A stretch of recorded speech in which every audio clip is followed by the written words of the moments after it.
अच्छा dear students, इसी lecture में हम इंटीग्रल फाइंड कर देंगे इन तीन प्रॉब्लम्स की।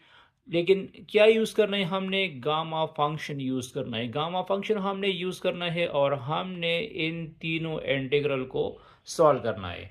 तो गामा फंक्शन का एक ये भी फ़ायदा है कि हम इंटीग्रल को इजीली गामा फंक्शन के साथ कंपेयर कर सकते हैं और फिर इजीली हम इसका सलूशन भी निकाल सकते हैं। तो सबसे पहले तो मैं गामा फंक्शन का डिफिनेशन लिखवा दूंगा। मतलब जो गामा फंक्शन है ना, वो हम इस तरह लिखते हैं ना, gamma of n is equal to integral zero to infinity x power n minus one e raise to power minus x d x. ये गामा फंक्शन का इंटीग्रल फॉर्म है और ये गामा फंक्शन का फॉर्मूला है। मतलब जितनी भी गामा फंक्शन हम निकाल लेते हैं या गामा वैल्यूज, वो हमें इसी गामा फंक्शन या इसी इंटीग्रल इक्वेशन से या इसी इंटीग्रल फॉर्मूले से निकाल लेते हैं। ठीक है, तो ये गामा फंक्शन का फॉर्मूला है।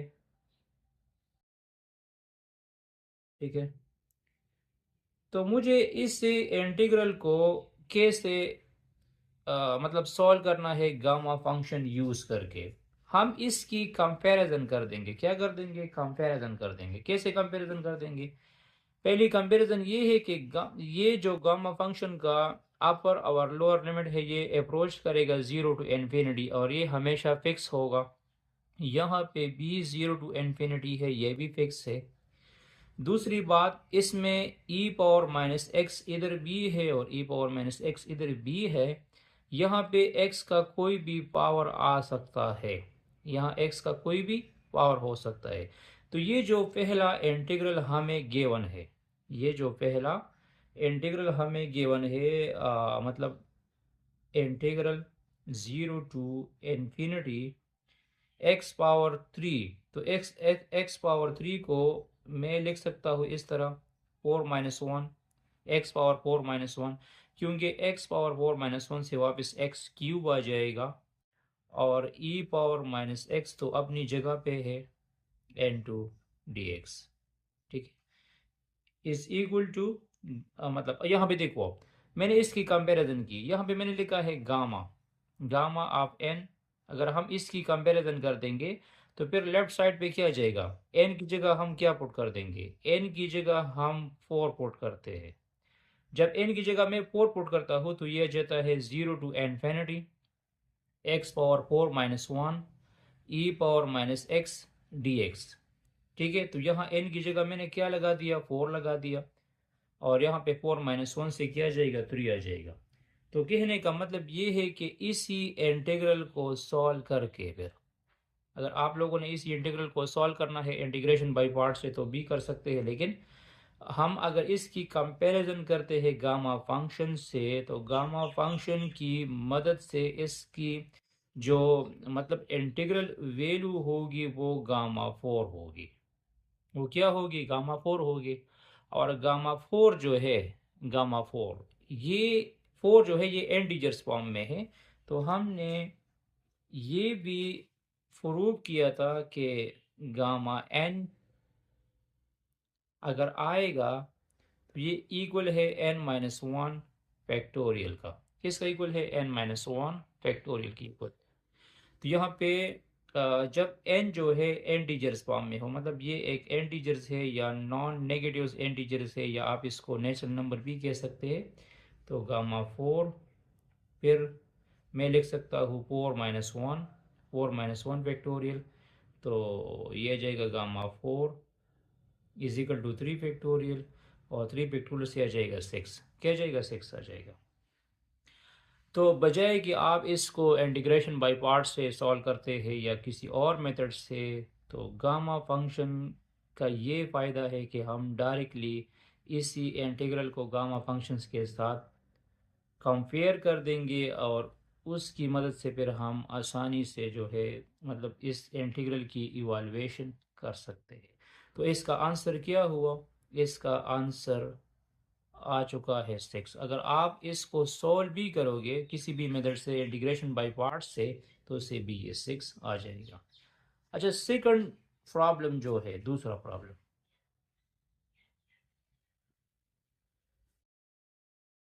प्रॉब्लम है integral 0 to infinity x power 6 e power minus 2x dx। तो मैं इसकी कंपैरिजन तो कर सकता हूँ, लेकिन इसमें कंपैरिजन में एक जगह पे मसला आ रहा है। मसला ये है कि यहाँ पे गामा फंक्शन में e पावर माइनस एक्स है। क्या है यहाँ गामा फंक्शन में e पावर माइनस एक्स है, और यहाँ पे e पावर माइनस 2x आ चुका है। क्या चुका है? e पावर माइनस 2x आ चुका है। तो हम क्या कर देंगे? हम ये कर देंगे कि हम इसमें सब्स्टिट्यूशंस करते हैं, और सब्स्टिट्यूशन की मदद से हम इसी फॉर्म के साथ फिर बाद में इसकी कंपैरिजन कर सकते हैं। तो सपोज कर दो या लेट कर दो कि t is equal to 2x है। 2x को इसके साथ माइनस ना लगाओ, क्योंकि यहाँ पे e पावर माइनस एक्स है, तो माइनस अपनी जगह पे आ जाएगा, t 2x हो जाएगा। और अगर मुझे x की वैल्यू चाहिए तो फिर x आ जाएगा t डिवाइड बाई 2। x क्या आ जाएगा? t डिवाइड बाई 2 आ जाएगा। एक ये याद रखना है, दूसरा ये याद रखना है। और अगर मैं इसका डेरिवेटिव लूँगा तो dt आ जाएगा 2dx। अगर मैं इसका डिफरेंशियल लूँगा तो t की जगह dt आ जाएगा और x की जगह dx आ जाएगा। तो ये तीनों वैल्यूज़, और इस तरह भी कर सकते हैं कि आप लोग इससे dx की वैल्यूज़ निकाल दो। तो dx फिर क्या होगा? dx होगा dt डिवाइड बाई 2। dx क्या होगा? dt डिवाइड बाई 2 होगा। तो यहाँ पे इसकी फुटिंग कर दो। इंटीग्रल 0 टू इन्फिनिटी, x की जगह क्या लिखो? t divide by 2 power 6। t divide by 2 power 6 लिखो। e पावर माइनस t, क्योंकि 2x को मैंने क्या सपोज किया है? t सपोज किया है, तो ये e पावर माइनस t आ जाएगा। और dx की जगह लिखो dt डिवाइड बाई 2। dx की जगह क्या लिखो? dt डिवाइड बाई 2 लिखो। अब इसमें थोड़ा सिंप्लीफिकेशंस कर दो, मतलब ये पावर जो है t पे भी है और इस पे भी है, और 2 को बाहर निकालो तो ये आ जाएगा 1/2 पावर 7। कैसे? इस तरह के 2 पावर 6 ये हुआ और एक ये हुआ, तो 2 पावर 7 हुआ। 0 to infinity, 0 to infinity t power 6 e power minus t dt। ठीक है।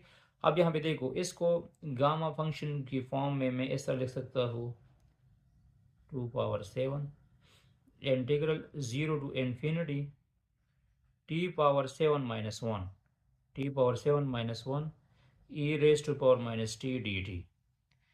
तो यहाँ पे देखो गामा n किसकी इक्वल है? गामा n है 0 टू इन्फिनिटी। तो यहाँ ये जो पूरा टर्म्स है यहाँ से यहाँ तक, ये किसकी इक्वल है? गामा 7 की इक्वल है। तो 1/2 पावर 7 मल्टीप्लाइड बाय गामा 7। इसका left hand side gamma n है ना, तो यहाँ n की वैल्यू क्या है? मतलब इसी इंटीग्रल का जो लेफ्ट हैंड साइड बनता है ना, वो गामा n होता है। क्या होता है? गामा n होता है।